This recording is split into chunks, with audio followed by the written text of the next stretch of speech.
अगर आपको रात के 2 बजे जब सो जाना चाहिए तब स्टार्ट होती है ओवरथिंकिंग, तो ये वीडियो आपके लिए है। ओवरथिंकिंग है ज़रूरत से ज़्यादा सोचना। इतना ज़्यादा सोच लेना कि माइंड मशीन बन जाती है, रिलेशनशिप्स स्पॉइल हो जाते हैं, जॉब और पढ़ाई कहीं दिमाग नहीं लगता है एंड एंड में बचती है रेस्टलेसनेस। बट अच्छी बात यह है कि ये ओवरथिंकिंग की टेंडेंसी हम ट्रेस कर सकते हैं अपने बर्थ चार्ट में। तो अगर आपको भी लगता है आपको ओवरथिंकिंग होती है तो एंड तक ये वीडियो देखना, क्योंकि इस वीडियो में हम 3 चीजें डिस्कस करेंगे।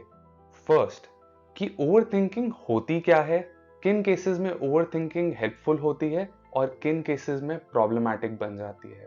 सेकेंडली, हम डिस्कस करेंगे ऐसे प्लेसमेंट्स जो ओवरथिंकिंग टेंडेंसी को इंडिकेट करता है। एंड थर्डली, हम डिस्कस करेंगे 3 tips for all the people who have these placements. So let's get started. जब दूसरे लोग किसी भी चीज को 5 मिनट सोचकर डिसाइड कर लेते हैं, उन्हीं चीजों में आपको 50 मिनट, 5 घंटे, कभी कभी पूरा दिन लग जाता है। ऐसे कई सारे सिनेरियोज आते हैं। जैसे कि एक सिंपल एग्जांपल लेते हैं मैसेज भेजने का। आप लोग कई बारी वो मैसेज लिखोगे, पढ़ोगे, उसको एडिट करोगे एंड एट द एंड वो मैसेज फिर भी नहीं भेजा। रात को जैसे ही आंख बंद करी, पूरे दिन के कॉन्वर्सेशंस रिप्ले पे। आपके दोस्तों ने क्या बोला, आपके बॉस ने क्या बोला, आपके मम्मी पापा ने क्या बोला, ये सारे कॉन्वर्सेशंस रिप्ले में चलते हैं। इवन अगर कुछ सिंपल सा ही बाय करना हो, जैसे कि कॉफी मग, टी शर्ट, आप डिसाइड ही नहीं कर पाते हैं। These are the sign of overthinking. सबसे इंटरेस्टिंग बात यह है कि overthinkers do not want to overthink. वो ओवर थिंक कर करके खुद ही थक जाते हैं। पर सारी ओवर थिंकिंग खराब नहीं होती है, कभी कभी ये हेल्पफुल भी होती है। Let me explain. जैसे कि जेफ बेजोस कहते हैं that there are 2 types of decisions. There are one way doors and then there are two way doors. One way doors irreversible होते हैं। अगर आपने एक बारी कर दिया तो कर दिया, वापस नहीं होता। जैसे कि शादी, कोई मेजर सर्जरी, या आपने जॉब छोड़ दी। ऐसे डिसीजंस में आप स्टेप बैक नहीं कर सकते हो। To way doors at the other and reversible decisions होते हैं। जैसे कि आप स्टार्टअप ट्राई कर सकते हो, आप कोई नई हॉबी ट्राई कर सकते हो, आप न्यू सिटी में मूव कर सकते हो। अगर नहीं जमता तो वापस आ जाना। बट ये डिसीजंस रिवर्स हो सकते हैं। प्रॉब्लम ये है कि हम ज्यादातर डिसीजंस को वन वे डोर समझ लेते हैं। प्रॉब्लम वहां पर स्टार्ट होती है। इरिवर्सिबल डिसीजंस पर सोचना बहुत ज्यादा जरूरी होता है, चाहे वो ओवर थिंकिंग ही क्यों ना हो। पर रिवर्सिबल डिसीजंस पर अपना टाइम वेस्ट करना, दैट इज लाइफ हार्मिंग। अब हमें यह तो पता लग गया है कि ओवरथिंकिंग होती क्या है। Now let's move on to astrology के फंडास, जो कि आपको एक मेंटल माइंड समझाता है कि क्या होता है। ये है सुमो मी मॉडल, जो कि आपके माइंड को बहुत अच्छे से एक मेंटल प्रेजेंटेशन में दिखा देता है। सन, जो कि कोर में है, ये रिप्रेजेंट करता है आपकी आइडेंटिटी और आपके कॉन्फिडेंस को। मून बताता है आपके इमोशंस को और आपके इनर वर्ल्ड को। At the same time mercury आपकी जजमेंट, आपके थॉट्स को बताता है। इन तीनों का ही बैलेंस होना बहुत ज्यादा जरूरी है।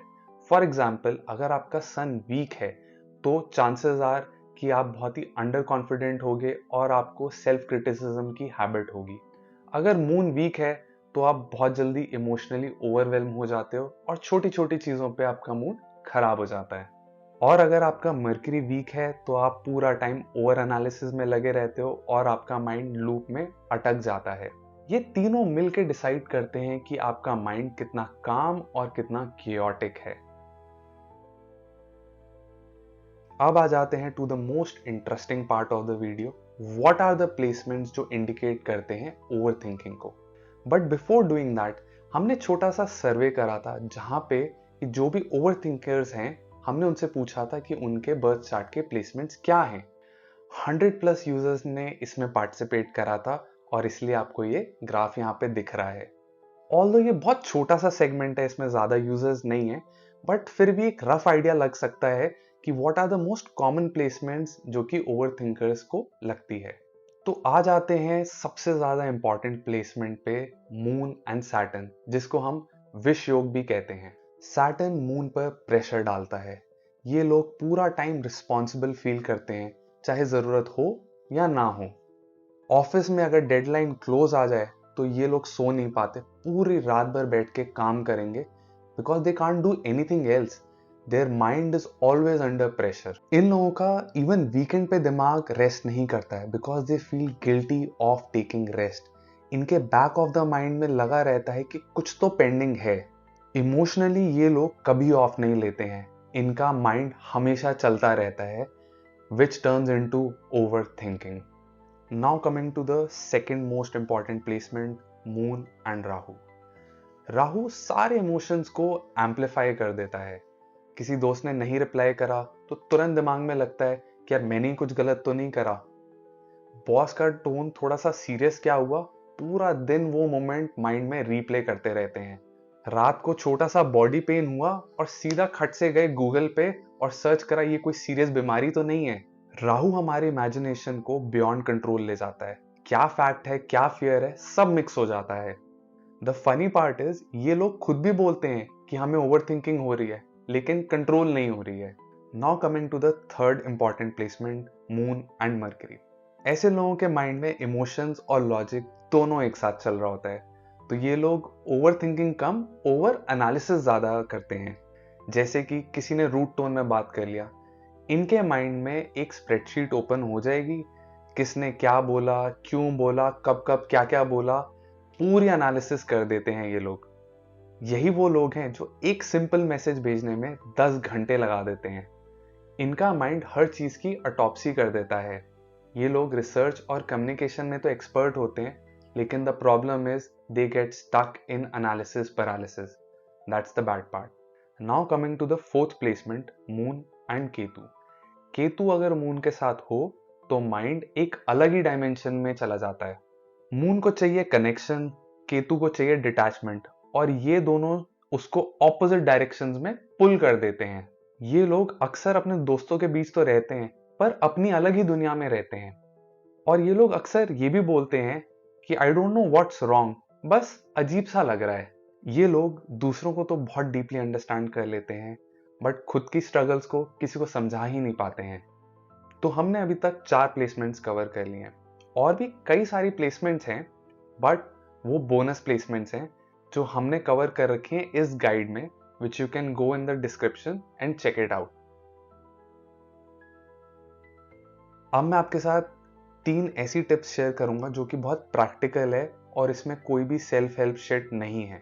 अगर आप आइडेंटिफाई करते हो अपने आप को एज अ ओवर थिंकर और आपका बर्थ चार्ट भी इसको वैलिडेट कर रहा है, तो ये टेंडेंसीज कंप्लीटली तो नहीं जाती हैं, but you can learn and master how to live with them. Tip number 1, journal every day. एक डायरी लो और उसमें जो भी दिन में हुआ है, जो भी आपकी ओवर थिंकिंग टेंडेंसी हुई है, किस लिए हुई है, maybe it's related to career, relationship, parents, anything, just write them down. The idea is very simple. ये जो ओवर थिंकिंग का प्रोसेस है, इसको सबकॉन्शियस से कॉन्शियस में लेकर आना है, ताकि आपके पास कंट्रोल आ जाए। जब आप 2 वीक्स तक जर्नलिंग करोगे रेगुलरली, आपको खुद के पैटर्न्स खुद ही समझ में आने लग जाएंगे, और इससे हम अचीव करेंगे सबसे ज्यादा इंपॉर्टेंट चीज, mindfulness. And mindfulness about what? About our triggers. क्या चीज हमारे को खराब लगती है, क्या अच्छी, किस चीज पे ओवर थिंकिंग होती है, किस पे नहीं होती है, सब पैटर्न्स नजर आने लगते हैं। Coming to tip number 2, thought dump. हमने माइंडफुलनेस तो अचीव कर ली, हमें ट्रिगर पता लग गया कि हमें कब ओवर थिंकिंग हो रही है। द थिंग इज, जब ये ट्रिगर होता है तो क्या करें हम? That is thought dump. यानी कि जितना भी माइंड में सब कुछ आ रहा है वो एक बारी निकालना होगा। तो आप अपने थॉट डंप अकाउंटेबिलिटी पार्टनर बना सकते हो। It could be your close friend, it could be your girlfriend, boyfriend, भाई बहन, कोई भी। इनको आप बोल दो कि यार मेरे को बहुत ज्यादा ओवर थिंकिंग हो रही है, मुझे ना जजमेंट चाहिए ना मुझे एडवाइस चाहिए, बस मेरी बात सुननी है। अगर आपके पास कोई भी नहीं है तो सिंपली व्हाट्सएप पे जाना और अपना नाम ओपन करना और वहीं पे सब कुछ निकाल देना। इससे क्या होगा? इससे आपकी एनर्जी रिलीज होगी। आप एक हाई एनर्जी स्टेट से एक लो एनर्जी स्टेट में आ जाओगे। इससे क्या होगा कि आप अब रैशनली सोचने लग जाओगे, which is what you really really want in that situation. Now coming to tip number 3, phone and boredom. ये आजकल के कॉन्टेक्स्ट में बहुत ज्यादा इंपॉर्टेंट है.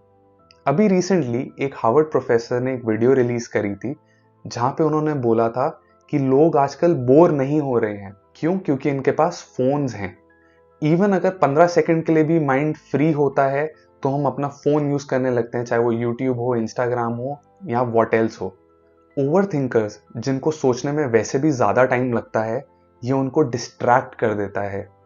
इसका एक साइड इफेक्ट है for all the overthinkers. Instead of thinking and working on our problems, we distract our selves by using our phones. And ये फोन्स हमारे को एक एस्केप प्रोवाइड कर देते हैं out of that difficult situation, which leads to even more overthinking. So, what we would suggest is have a block of time for your phone, for your Instagram, for your YouTube, but बाकी time पे do not use your phone.